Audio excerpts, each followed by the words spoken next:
Bueno, Vera ya me presentó, tengo 30 años, estoy terminando la carrera de licenciatura en filosofía. En el 2004 con mi familia creamos Autores de Argentina. En un principio fue una web dedicada a vender libros a través de internet. Con el tiempo nos fuimos transformando, nos volvimos un proyecto un poco más formal y terminamos siendo una editorial desde el 2007. Y bueno, también me gusta hacer cosas con y en internet. Filosofía siempre está asociado de qué vas a trabajar, así que por lo menos conseguí otra cosa. Hoy voy a tratar 4 historias. En principio voy a tratar sobre Borges y el libro de arena, después sobre el mercado editorial tradicional y las modificaciones que se están dando en los últimos años. En tercer lugar, las nuevas editoriales, y creo que la editorial que estamos manejando nosotros puede ser considerada dentro de ese grupo. Y en cuarto lugar, el libro futuro y la relación que tiene con la educación y su importancia. Bueno, pasamos por la primera historia. Borges en 1975 publica el libro de arena. En él hay un cuento que lleva el mismo título, donde cuenta la historia que un día le golpean la puerta, obviamente todo esto es ficción, aparece un personaje y le ofrece un libro bastante extraño. Él comienza a ver las páginas de los libros, pasa una a una y de repente nota que ese libro es infinito. No tiene ni principio ni fin. La historia continúa, es un cuento bastante divertido, pero a mí me interesa por otro motivo. Les invito a que pensemos este libro de arena, cómo sería el ideal. Es decir, si en este simple libro pudiésemos reunir todas las características deseables por nosotros como lector. En primer lugar, lo que nos gustaría, o a mí me gustaría mucho, es que en lugar de tener 600 títulos, tuviese uno solo que contenga todos. En segundo lugar, obviamente que tenga un tamaño y un peso accesible. De nada me sirve tener la biblioteca del Congreso si no la puedo llevar a ningún lado y cuando la necesito me queda lejos o es pesada para mover. Por lo tanto, que sea portable, como este libro. Que no me canse la vista. Si yo utilizo computadoras, celulares, notamos que después de muchas horas de lectura nos vemos afectados. Por lo tanto, yo quiero tener la misma experiencia de usuario que con este libro en papel. Otro tipo de cosas. A medida que uno va creciendo, probablemente algunos tipos de diagramación de libros nos resulten incómodos. Letras muy chiquitas, cuando son más grandes queremos tener mayor interlineado de márgenes. Por lo tanto, que sea adaptable a nuestros gustos como lector. Que los subrayados y las anotaciones se conserven. Imaginémonos leyendo El Principito a los 13, 12 años y volver a releer las anotaciones 50 años después. Creo que todos estaríamos bastante divertidos leyendo ese tipo de cosas. Ni que hablar a nivel universitario, poder recordar todo lo que subrayamos y las anotaciones que hicimos en el primer año de facultad, segundo, tercero y una vez recibidos. Que también accedamos a diccionarios y enciclopedias. Obviamente muchas veces que estamos leyendo encontramos palabras, términos o queremos saber algún dato más sobre una palabra que no conocemos. A mí me gustaría que este libro de arena ideal tuviese esa característica. Que pueda también tener acceso a bibliotecas, no solo que quede cerrado en mi biblioteca personal, sino que el día de mañana le puedo incorporar nuevos títulos. Justamente también adquirir nuevos títulos sin movernos. Es decir, hoy en día tenemos que ir a la librería, preguntar si está, si no está tener que ir a otra, ir al parque, ir a distintos lugares de reventa. Si pasaron 10 años prácticamente los libros ya son inconseguibles y ni que hablar de más tiempo. Por lo tanto, me gustaría que yo desease un libro y apareciese en ese momento en este libro de arena. Que nos lea. Yo a veces estoy cansado o estoy viajando en colectivo. Me gustaría que este libro lo conectase a algunos auriculares y me leyese toda la historia. Sería interesante. Que tenga actualizaciones. Si tengo una enciclopedia de hace 50 años ya no me sirve. Entonces voy a necesitar que la información esté actualizada en algunos casos. La duración. Si esto dura 5 años, se pierde y nunca más sirve, no me interesa. Por lo tanto, quiero algo que sea prolongado en el tiempo. Finalmente, el precio. Si este libro de arena se los ofrezco a $10.000, pocos van a estar interesados en comprarlo. Si yo les digo, este libro de arena es gratis, probablemente les guste. Bueno, ahora como un acto de magia, vamos a hacer en algún momento sale. Y eso, el libro de Arena, con todas estas características, hoy en día existe, se llama e-reader, está al alcance de todos. En muchos casos es gratis, ya se está ofreciendo de forma gratis, subsidiado por el contenido. Y justamente esta historia que Borges pensó hace 40 años, hoy es posible. Y vamos a ver cómo cambió el mercado editorial a partir de que es uno de los elementos que vamos a analizar. Por supuesto, tener todas estas características en un aparatito así también tiene sus problemas.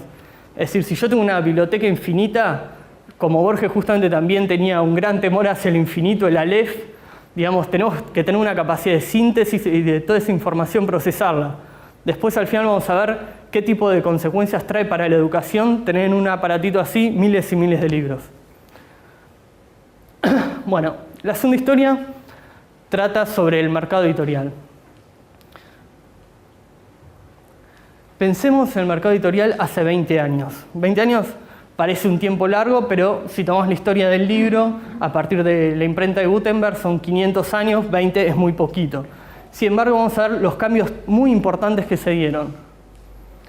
Hace 20 años, un autor estaba en su casa, probablemente solo, escribiendo, leyó un largo tiempo realizar su obra, se la daba a algunos amigos para que la comenten, si les gustaba, se animaba a enviarlo a una editorial.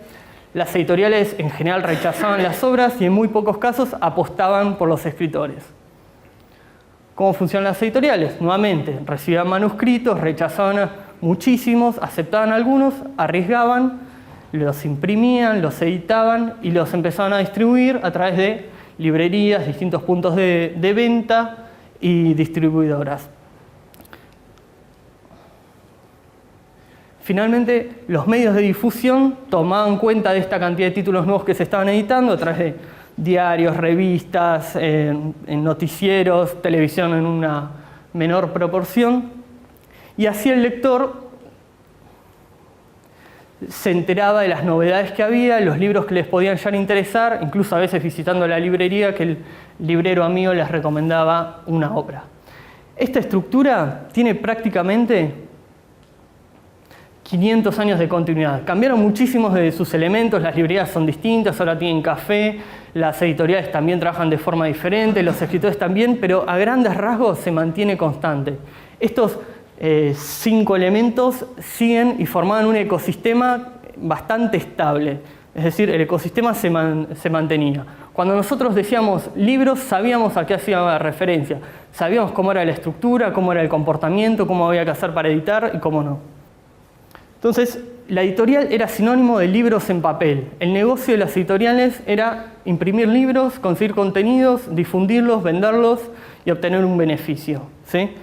Y el libro tiene, como sabemos, una doble naturaleza. Por un lado, es una mercancía cuando se convierte en objeto y pasa a formar parte del mercado, y por otro lado es un bien cultural. Todos sabemos que nuestra mayor parte de la educación se dio a través de libros. Nuestra cultura, ya sea religiosa, las concepciones metafísicas, políticas, todas están basadas en general, una gran parte, en libros. Y el libro nos olvidamos que es una tecnología. Hoy en día cuando dicen, no, los aparatos estos, no queremos tecnología en las aulas. El libro es tan tecnología como cualquier otro dispositivo, simplemente pasó tanto tiempo y ya nos acostumbramos. Ahí está. Entonces era bastante fácil, digamos, como Batman o los superhéroes, sabíamos cuál era la misión y la visión que teníamos. Sabíamos cuáles eran los malos, cuáles eran los buenos y qué había que hacer. Pero, como no todo el mundo es feliz, un día vino una maldición china que dice, ojalá te toque vivir una época interesante. Y eso es lo que nos está pasando en el mercado editorial. Nos está tocando una época demasiado interesante para algunos y para otros muy interesante. Como toda crisis, también encierra una gran oportunidad que depende de nosotros aprovecharla o no. Y esta crisis, o esta maldición china, que está vinculada con los controles remotos, está asociada al tsunami de las nuevas tecnologías. Lo interesante es que este tsunami que nos está afectando no viene del mercado editorial. Es decir, si nosotros nos ponemos a pensar, se da en ámbitos fuera del mercado editorial. No es que cambió el mercado editorial. El mercado editorial probablemente podía seguir así 500 años más. Todas las modificaciones le vinieron de afuera y eso era algo que no esperábamos. Justamente como un tsunami, una fuerza arrolladora que no estaba previsto y que de golpe a la mayoría de la gente que trabajaba en el mercado lo sorprendió.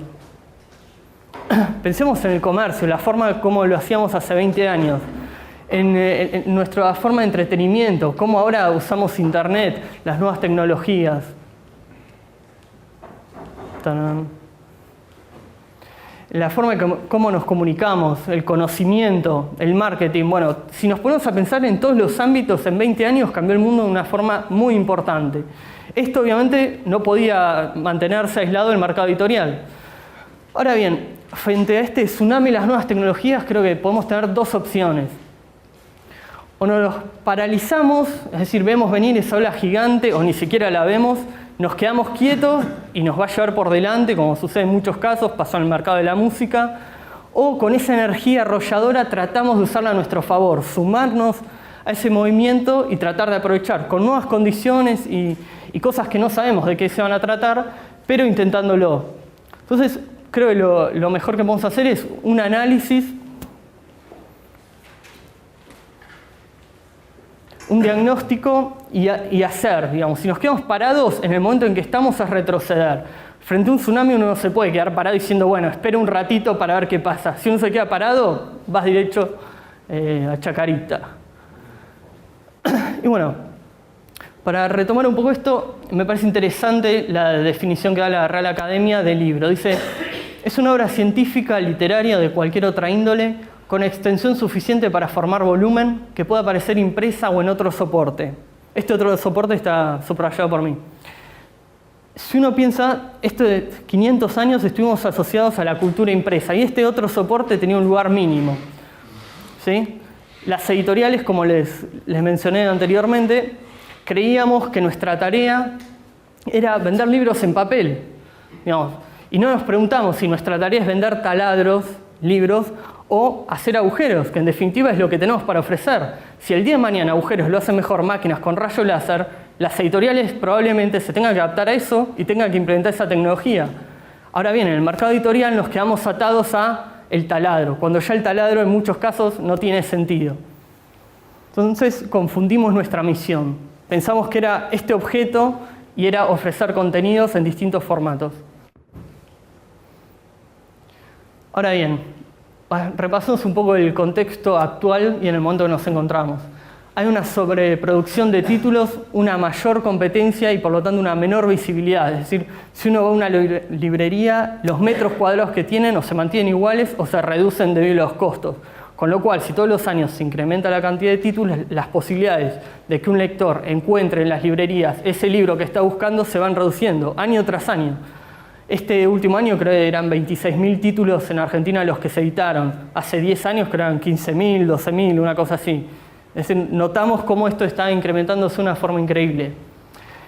La cantidad de atención que tenemos es 24 horas al día. Es decir, por más que querramos dedicarle más tiempo a una actividad, la tenemos que vivir en 24 horas.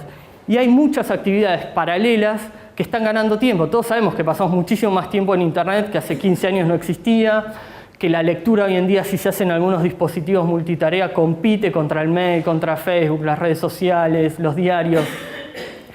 Y los libros, por lo tanto, pasan a un lugar secundario. Muchas veces nota esa competencia. Cuando uno se ponía a leer un libro, se sentaba y quedaba aislado prácticamente del mundo. Hoy en día, si se pone a leer en una tablet, va a haber actualizaciones, va a haber alarmas. Entonces, cuesta realmente y hay que tener en cuenta que está compitiendo contra otras cosas.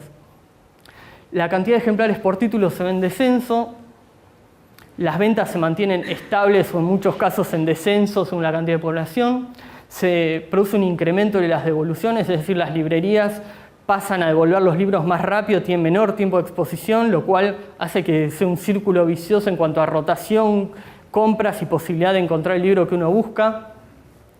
Hay una necesidad de los libreros justamente para buscar esos títulos que roten rápido, vendan y listo, se los saquen de encima, porque ese espacio que hoy en día un librero le está dedicando a un libro para mostrarlo es dinero y si no se vende está perdiendo plata.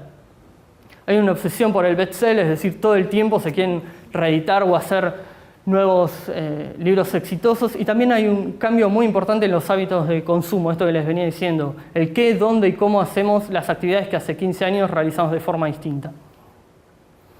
Hay una tendencia a la concentración de las editoriales en grandes grupos que van siendo compradas, muchas veces extranjeras. Y también hay un creciente interés por los nichos, libros totalmente particulares que hace 15 años no se podían conseguir. Hoy en día Amazon tiene un catálogo de 1 millón y pico de libros y si uno creo busca el Caracol en Mar del Tuyú va a encontrar 3 libros hablando de eso.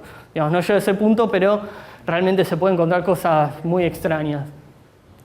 Y esto, por lo tanto, significa que hay una revolución tecnológica tanto en la escritura, en la producción, distribución, difusión, venta y lectura. Como vimos, afecta a todo el ecosistema del libro. Y probablemente no sea desde la época de Gutenberg que algo sea tan importante a nivel de mercado editorial. Entonces, bueno, hoy en día, ¿cómo nos encontramos? Por una parte, en cuanto a la escritura, antes les comentaba, el escritor estaba aislado, le podía dar su manuscrito para que opinen sus amigos. Hoy en día ya se pueden participar con web, blogs, wikis. Hoy ya vimos el ejemplo de Cassiari y de Carolina Aguirre, que llegaron a publicar su libro a través de un blog. Primero fueron exitosos, recibieron muchos comentarios, muchas críticas, y después las editoriales se concentraron en ellos. Eso en Argentina, en todo el mundo hay más casos.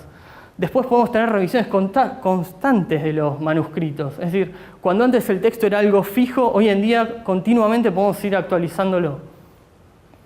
Los contenidos aparecen enriquecidos a través de videos, audios, gráficos interactivos.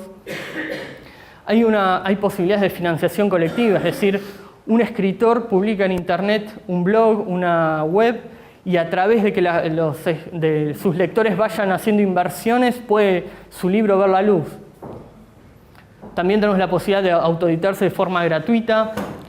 En cuanto a producción, todo esto lo paso rápido porque es un panorama bastante general. Tenemos offset, posibilidad de tiradas cortas, publicar ebooks, aplicaciones, audiolibros. En distribución nuevamente. Antes tenían que pasar por las librerías. Hoy en día ya muchas editoriales están vendiendo directo a través de la web, saltándose un canal de venta gigante. Las librerías en general retienen entre un 45 y un 50% de precio de venta al público. Es decir, de 20 pesos, 10 probablemente vayan para la librería. Hoy las editoriales pueden saltearse ese canal y recuperar ese tipo de porcentaje que es muy alto. Piensen también el problema para las librerías. Si ya el lector va a buscar por internet, ¿para qué sentido tienen? En cuanto a la difusión también, hoy hay a través de internet, contenidos multimedia y un montón de posibilidades para lograr difundir la obra. Venta nuevamente, se puede hacer a través de las webs de las editoriales, de las librerías, de las plataformas generales o algunas dedicadas. Y la lectura nuevamente pasa a ser ubicua. Uno puede empezar a leer un libro en un celular, después seguir en la tableta, después pasar al e-reader, que esté todo sincronizado y todo el tiempo estuvo leyendo sin importar en qué dispositivo fue. Eso es totalmente revolucionario. Y por supuesto también la lectura social, es decir, yo puedo tomar anotaciones en el Kindle, esas anotaciones están sincronizadas con la página web de Amazon y la gente puede ver qué cosas subrayé si yo doy permiso, ¿sí? Después Amazon va recopilando todos los subrayados de todas las personas que leyeron ese libro y va diciendo, bueno, a tantas personas les gustó este pasaje, a tantas otras. Entonces uno puede hacer un escaneo del libro antes de leerlo y saber más o menos a través de una lectura social de qué trata o si me va a resultar interesante o no. Y los dispositivos lo mismo. Antes teníamos este objeto y hoy en día tenemos una gran variedad. Ahora bien, hay otro problema. El mercado editorial en general estaba conformado por gente que pertenecía al mercado editorial. Ahora, las mayores revoluciones que se dieron en los últimos 10 años son a partir de gigantes tecnológicos. Si nos fijamos, Amazon en el 2007, si mal no recuerdo, lanza el Kindle. Uno de los e-readers, antes se habían lanzado e-readers, pero fue el más exitoso en su momento. Google empezó a escanear libros a lo pavote y su objetivo es llegar a tener escaneados todos los libros de la historia o al menos los que pueda llegar a hacerlo.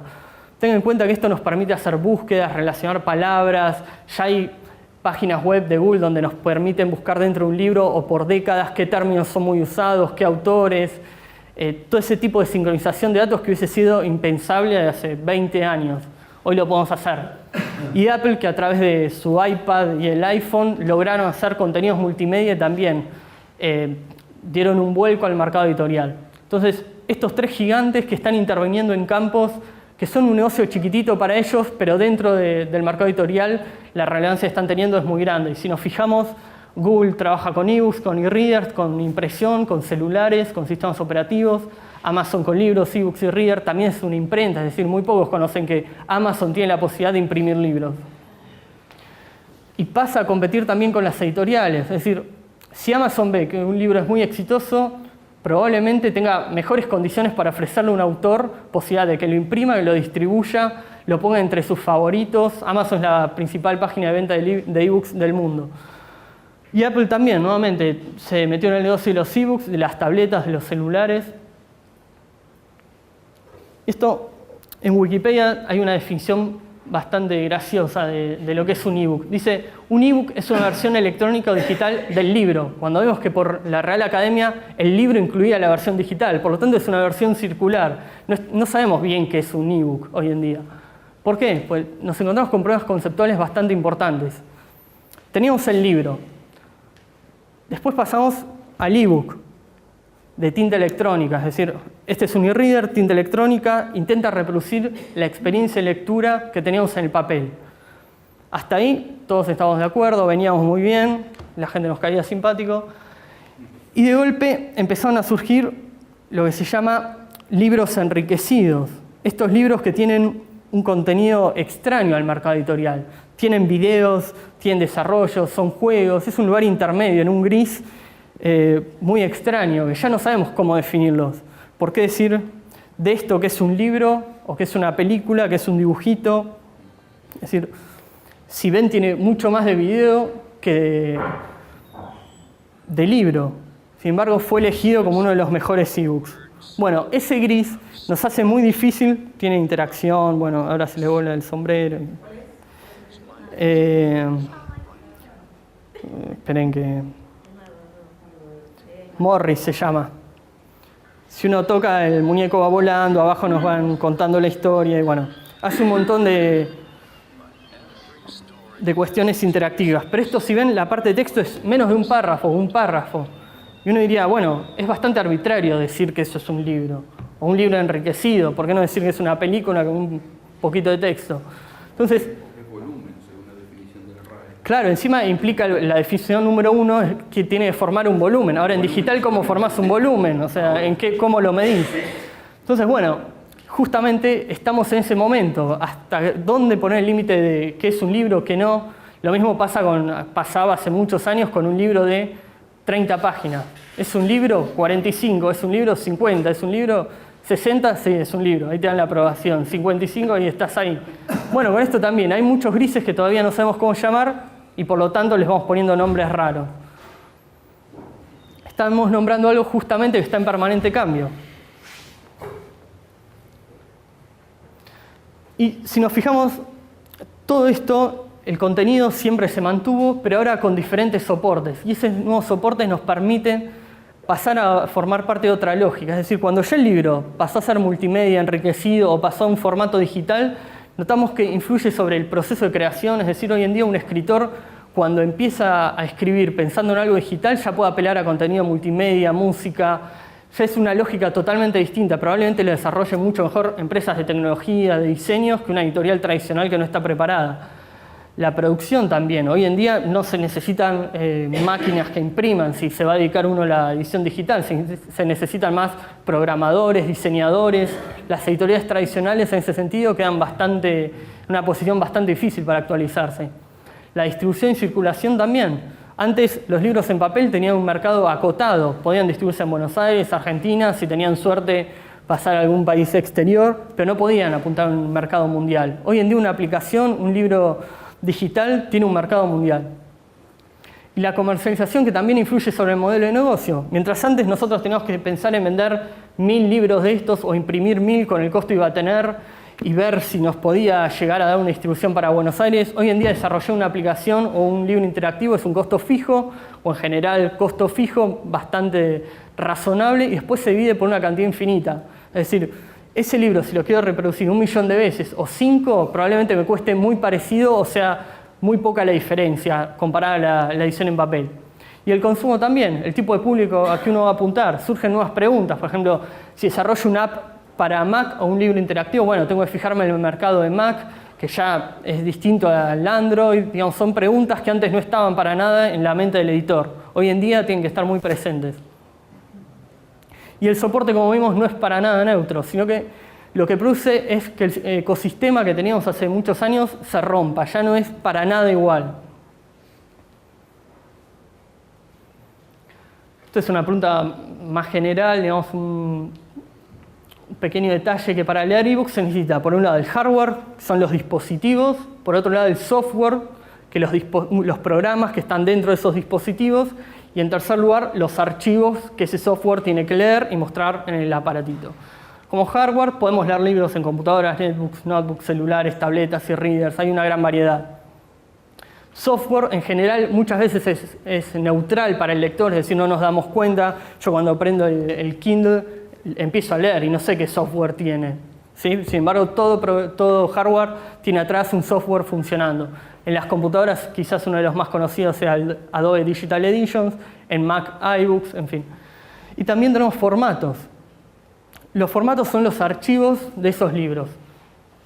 El más conocido y el que se está estableciendo como un estándar es el EPUB, es un formato de archivo electrónico. El Mobi Pocket es el que utiliza Amazon, que por eso tiene una gran relevancia. EPUB lo usa casi todas las compañías, salvo Amazon, que como es el principal vendedor del mundo de ebooks, puede establecer su camino. Es decir, bueno, yo sigo vendiendo en este formato, no me importa si es incompatible con todo el resto, porque tengo una porción de mercado muy alta. Y después tenemos el PDF, Word, HTML, etcétera, y los puse en rojo porque no son formatos de libros electrónicos. Muchas veces los tomamos para leer, pero la experiencia de lectura que brindan no es para nada distinto. Para poner un ejemplo, cuando uno quiere leer un PDF en una pantalla chiquita como un celular, tiene que hacer zoom constantemente para poder leer. Eso obviamente no es feliz para nada y uno se vuelve loco, pierde paciencia. El archivo EPUB o Mobi Pocket lo que tienen como característica que es un formato líquido, es decir, fluido. Se va adaptando el contenido a la pantalla. Entonces, si así lo lea en una pantalla gigante o en un celular, siempre va a quedar bien el maquetado. Y permite también cambiar el interlineado, cambiar la tipografía, ese tipo de cosas se pueden hacer con los formatos fluidos que es EPUB y Mobi Pocket, y es particularmente los formatos de libros electrónicos. ¿Qué hay dentro de un ebook? Uno dice, bueno, es un EPUB, y eso es como decirte zaraza, no me dice nada. Cuando uno agarra un EPUB y le cambia la terminación por un .zip, de golpe se da cuenta y le aparece prácticamente lo que es una web. Un archivo HTML, un CSS y distintos archivitos más. Esto parece una pavada, pero si nos ponemos a pensar, son webs que están offline, es decir, que uno las puede ver de forma offline, pero no dejan de ser páginas de internet, con lo cual está mucho más parecido a ser una página de internet que un libro. El concepto de libro todavía lo seguimos manteniendo por una cuestión histórica, pero creo que en unos años lo vamos a seguir reviendo y nos vamos a dar cuenta que está mucho más cercano a una web. Y también, nuevamente, ¿cuál es la tarea de los editores dentro de esas webs? Los e-readers, es decir, e-readers son los aparatos de tinta electrónica. La tinta electrónica es una tecnología particular que no emite luz. Está conformado, para decirlo de una forma sencilla, por pequeñas bolitas, de un lado negras, de otro blancas, que con una descarga eléctrica se acomodan toda la pantalla al texto. ¿Sí? Esto no cansa la vista. Los aparatos en general tienen una gran capacidad para contener libros. La batería dura mucho, pues justamente no emite luz, sino que es estático. Es decir, acá hay un nivel, estamos hablando de nivel de la física. Las pelotitas están ahí, quedaron ahí, no gasta para nada batería. En cambio, el LCD todo el tiempo está emitiendo energía. ¿Sí? Bueno, los más conocidos es... Prácticamente sí, digamos, para la vista no alcanza para nada. Y de hecho ahora, digamos, por eso no emite luz. Si vos querés leer esto en la oscuridad, no podés. Ahora salió un dispositivo NUC, se llama, que es de Barnes & Noble, que tiene luz. Pero no es la luz del LCD de una pantalla, sino que es una luz externa que tampoco te cansa la vista. Como si fuese un velador, pero lo tiene incorporado. Entonces, bueno, estos son los aparatos que nacieron en un principio solo dedicados a la lectura. Pueden entrar a internet, pueden tener conexión, pero en general no es una experiencia de usuario demasiado buena. El más conocido es Kindle, de Amazon. Después tenemos el NUC, que es de Barnes & Noble, el Sony Reader, Sony, el Papyrus, Grammatica, bueno, hay varios más. Y lo que les decía al principio, El precio del Kindle en el 2007 era 400 y pico de dólares. Después fue bajando a 200, a 100. El último precio es 79 dólares. ¿Sí? O sea, el precio de 6 libros, 6 ebooks o 7, lo que cuesta en Amazon. Ahora, si uno sigue la línea lógica por el costo que tiene en esos años, se da cuenta que va a llegar un punto en que no les importa vender el dispositivo. Lo que les importa son los contenidos. Por lo tanto, lo van a ofrecer gratis. Y de hecho, en Argentina me parece algo muy, muy raro, pero la empresa Papire regaló el aparato. Les dieron un crédito. Si uno compraba 800 pesos en ebooks, te regalaban el aparato. Claro, en la Feria del Libro. Con lo cual, que esto lo haga Amazon es algo que lo puede hacer el año que viene. Ahora ya, si lo está pensando, eso es por otra cuestión. Pero los aparatos ya dejan de tener sentido. Lo que les importa es vender contenidos. Se dieron cuenta de cuál era la misión mucho antes que los editores. Entendieron que lo importante para los editores es vender contenidos y no ni aparatos que se podrían haber concentrado con las empresas fabricantes Nokia u otras, sino que es contenido. El aparato es irrelevante. Es una excusa para que uno sea un comprador de libros y de contenidos. Por eso el 3G gratis de Amazon. Exacto, el 3G viene por ese sentido. Uno diría, bueno, ¿qué empresa del mundo te da conexión a internet gratis de por vida o al menos hasta que se canse? ¿Cuál te lo da ese valor? Digamos, es bastante loco, pero si uno lo piensa y ve las estadísticas de los consumos que tiene la gente que tiene un e-reader, se da cuenta que es el doble de la que lee en papel. Y ahí empieza a entender y dice, bueno, si Pero son más baratos también. ¿Cuál es el costo Claro. de Amazon? en Amazon es $9, pero tenés de todos los Pero precios. tienen cantidad de libros gratis. Sí, hay millones de libros. Y buenos libros. Todo lo que es biblioteca clásica, ese tipo de cosas están gratis y después los costos varían mucho, depende del autor y del libro. Pero bueno, nos damos cuenta nuevamente que se concentran en el contenido, es lo importante. Los aparatos son una excusa.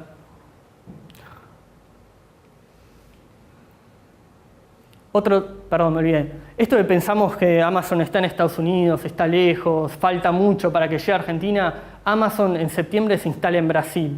¿Sí? Ya se instaló en España, está en Estados Unidos, Francia, Alemania, Inglaterra, varios países más. Y en septiembre llega a Brasil. Por lo tanto, este aparato, si uno lo quiere comprar en Argentina, no puede, tiene que apelar a Mercado Libre, a alguna de esas webs, y cuesta 800, 900 pesos, cuando en Estados Unidos está a 79 dólares. Llegando a Brasil, va a estar probablemente 79 dólares, 100 y va a ser mucho más cercano, con lo cual nuevamente es un incentivo para que se pueda comprar. El Papire también está a 900 pesos alrededor. Y en Argentina ya tienen oficina legal Amazon. Todavía no abrieron, pero se prevé que en 1 o 2 años ya esté funcionando como tienda. Y ahora bien, volvemos a los libros enriquecidos, que muchos son apps o si no ebooks propiamente dicho.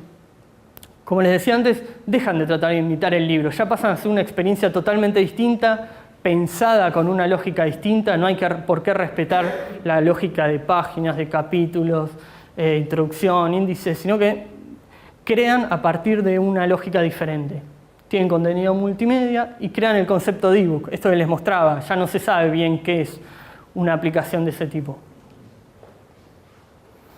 Bueno, y como tercer lugar, vengo bien con el tiempo, pasamos a las editoriales. Bueno, mientras todo esto se daba en el mundo, allá a lo lejos, nosotros en el 2008-2009 empezamos a trabajar con libros digitales. La verdad probando, no era que teníamos mucha idea de qué se trataba, simplemente empezamos a probar. A mí me gusta mucho Internet, entonces vi que era algo parecido y se podía relacionar con algo cultural que me interesaba. Entonces comenzamos a trabajar con ebooks. El primer ebook que subimos fue en Amazon. Antes ya habíamos comenzado con la página web, en el 2007 la editorial. Habíamos trabajado en lo que es impresión por demanda, es decir, impresión de un solo ejemplar, que también es algo más o menos novedoso, o en su momento era novedoso. La impresión tradicional implica que uno va a editar 200 libros, 100 libros. Con la impresión por demanda uno no tiene un catálogo, sino hasta que existe el comprador. Es decir, a mí me compran el libro, yo fabrico un solo ejemplar y se lo entrego al lector. Eso es lo que se conoce como impresión por demanda. Y empezamos a ir sumando con el tiempo algunas plataformas. Bueno, estas son algunas con las cuales trabajamos, la mayoría son de afuera.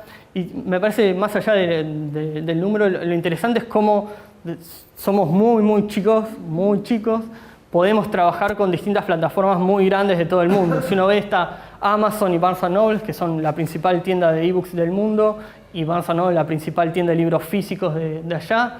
Casa del Libro y El Corte Inglés son las dos más importantes de España. El Diario del Mundo es uno de los más importantes de habla hispana. Papir es una empresa de e-readers y además de contenidos. Gandhi es la principal librería de México. Norma la de Colombia. Bueno, en Argentina, Boutique del Libro, Paidós, Musimundo. Ahí también nos damos cuenta cómo distintas empresas que no tenían nada que ver con el mercado editorial se empiezan a meter, piensan a ver que hay un negocio. Baja Libros, que es una empresa del grupo Infobae. Bueno, Amabook y varias más. Y justamente una de las preguntas puede ser, bueno, frente a todo este panorama parece que uno es un microbio dentro de algo gigante, empresas que cotizan en bolsa, y uno en América del Sur está totalmente alejado de cualquier posibilidad. Y creo que también, como les decía antes, surgen posibilidades para los nichos o algunos libros particulares. Nosotros comenzamos a trabajar y en particular uno de nuestros libros llegó a estar ubicado dentro de los 50 más vendidos de Amazon España. Amazon tiene 1 millón y pico de libros en España, de ebooks, perdón. Llegó a estar número 1 en 2 categorías dentro de Amazon Estados Unidos. Lo de la derecha son las editoriales que más venden dentro de Movistar y Telefónica. Nosotros estamos sextos y arriba nuestro están Random House, Planeta, Ediciones B y no me acuerdo, Santillana. Y después, compitiendo contra todas las de Latinoamérica, nosotros estamos sextos. Con lo cual, realmente hay posibilidades si uno empieza a trabajar con tiempo. Entonces, después de todo este trayecto y de bastantes años de andar perdidos, creo que nos dimos cuenta que los libros no se interesan para nada. A mí me es totalmente indistinto si el lector va a utilizar libros en papel, libros electrónicos, que haga como quiera, si lee en celular, en tabletas, cada uno tiene sus costumbres, sus gustos. Hay personas de edad que les gusta leer en pantallas, otros que no. Entonces, me parece lo que tiene que hacer una editorial nuevamente como misión es proveer contenidos en la mayor posibilidad. Si a mí un lector viene y me dice quiero leer en Android, en tal celular, en tal formato, la editorial se lo tiene que brindar. Entonces se tiene que adaptar al lector y no imponerle un libro físico que quizás hoy en día no le gusta. Entonces que justamente el lector elija. Y las nuevas editoriales creo que como opción tienen, primero, dejar de pensar en libros descatalogados. Es decir, hoy en día pensar en eso es algo que las posibilidades técnicas lo pueden resolver de una manera muy sencilla. No es más que hacer un acuerdo con una imprenta por demanda y listo, se resuelve. Eso amplía muchísimo el mercado. Hay una teoría del long tail que muestra cómo las pequeñas ventas de muchísimos productos producen tantas ventas o más que los bestsellers. Con lo cual es muy interesante, las editoriales empezamos a trabajar con esta lógica. Después es que también obviamente las editoriales tienen que trabajar en diferentes formatos y para diferentes soportes, los que había dicho anteriormente. Que pensemos en un mercado muy amplio, es decir, pensar de forma local creo que es un error enorme. Primero porque Argentina es un mercado muy chiquito para el mercado del libro. Y para mí es lo mismo que compre un inglés, que compre un español que está en Islandia o en Corea. Por lo tanto, mi mercado, si edito libros en español, es gente de habla hispana, ¿sí?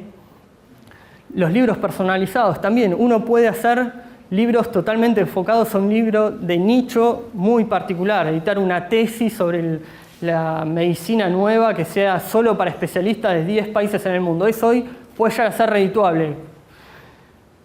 Y obviamente estar pensando constantemente en la innovación. Es decir, esto es un mercado que está cambiando muy rápido, los formatos van sucediéndose uno tras otro, las posibilidades también, y tenemos que estar muy despiertos para seguir esa carrera.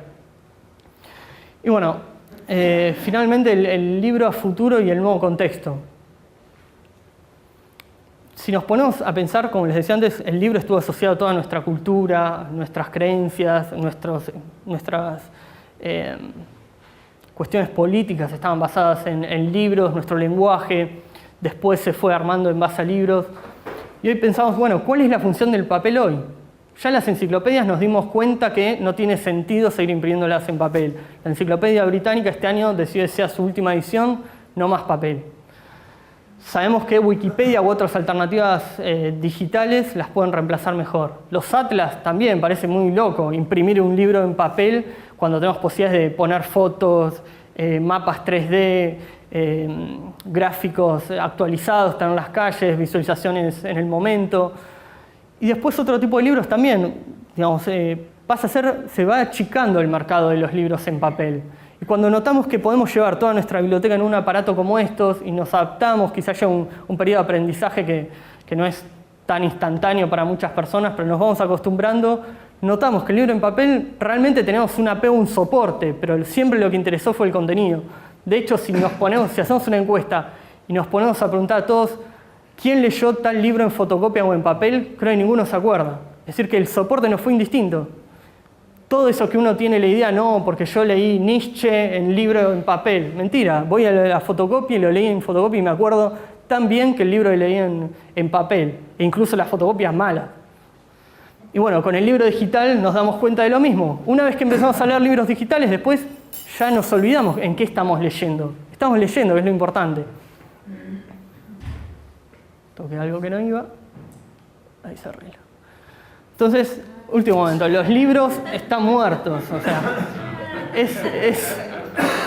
parece gracioso, pero yo creo que dentro de 30 años nuestros nietos, si tienen un libro es de casualidad, o sea, un libro en papel me refiero, ya no tiene demasiado sentido. De hecho, si nos ponemos a fijar cuánta gente tiene una biblioteca en su casa, los que son fanáticos, pero después la gente promedio hoy en día se mueve un departamento. ¿Vos tenés biblioteca? No, ahora hay material. ¿Querés? No, es material de decoración. No, muchachos, yo soy bibliotecaria, lo voy a colocar. Yo tengo atrás. Bueno, pero yo estoy hablando de las nuevas. Estoy hablando de las nuevas generaciones, es decir, mis primos, por ejemplo, de 10 años que ahora tienen 20, 30, jamás pensarían en tener una biblioteca. Conozco muy pocas personas de generaciones jóvenes que tengan una biblioteca. Yo hablo de 30 años y puede ser una frase... sí, provocativa, para que se enojen un poco, si no se pone aburrido. Pero igual esto muerto.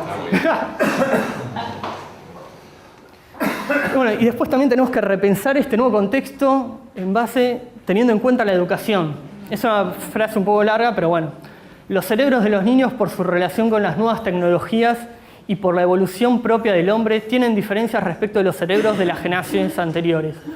Por eso es indispensable cambiar el sistema educativo, que está prácticamente obsoleto. Nosotros aprendimos acumulando datos, y lo valioso era saber muchas cosas. Sin embargo, hoy los datos están accesibles todo el tiempo, de modo tal que ya no es un valor para el cerebro acumular información. Doctora Alba Richardou. Bueno, nuevamente, si pensamos cómo nos educamos, cómo adquirimos información, nos damos cuenta que era para un contexto totalmente diferente al que estamos hoy en día. ¿De qué sirve acordarnos tantas fechas? De hecho, los celulares, ¿cuánto nos acordamos del celular de nuestra pareja? Yo no lo sé todavía. Estamos acostumbrados a cliquear en el historial. Claro, no lo sabemos. Entonces, la información que no es relevante, nosotros la delegamos en otras cosas. Bueno, tenemos que empezar a pensar la educación, cómo hacer para un chico buscar de golpe historia de la vida de San Martín y encontrarse como figura en Google 60 millones de entradas sobre San Martín. Ya no 15 o 10, como nos pasaba en la escuela, nos decían andá a buscar la biblioteca y íbamos a 2 libros y nos encontrábamos, sino 60 millones. ¿Cómo evaluar? ¿Qué tipo de habilidades tienen que tener? Entonces, en educación, ¿en qué contexto fue pensada? En el de la escasez. Antes no teníamos toda la información relevante y al instante. Hoy en día podemos decir que muchísima está relevante. Ya la información no pasa a ser un valor tan importante como antes. ¿A quiénes educamos? ¿Qué les estamos enseñando?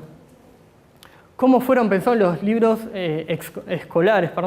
También, ¿qué tipo de lógica manejaban? En general, un libro escolar es un texto cerrado que cuenta una visión. En general, si son un poco más modernos, tienen 2 visiones. Nos muestran la foto de San Martín simpático, arriba del caballo.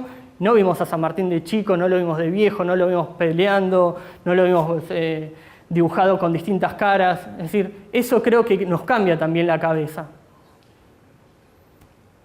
Y por lo tanto, creo que tenemos que pensar en este nuevo contexto de muchísima información que está a la orden del día. Hoy lo importante es saber usar, buscar, clasificar, jerarquizar, evaluar. Y también necesitamos con toda esa información tener una dieta informativa. Qué cosas leer, qué no. Y pasa a ser el factor importante, no ya tener información a mano. Eso lo vamos a tener todos. Es como el Aleph de Borges. Uno tiene todo el mundo, el infinito, pero bueno, ¿qué hace con eso? O el cuento donde mostraba un mapa que era idéntico a a la geografía física del mundo. Ese mapa es irrelevante, no sirve. Si es idéntico a la geografía, ya no tiene utilidad. Entonces se requieren nuevas habilidades, nuevos procesos cognitivos. Ya no tenemos que pensar con la lógica que teníamos nosotros. Tenemos que tener nuevas herramientas. Gracias.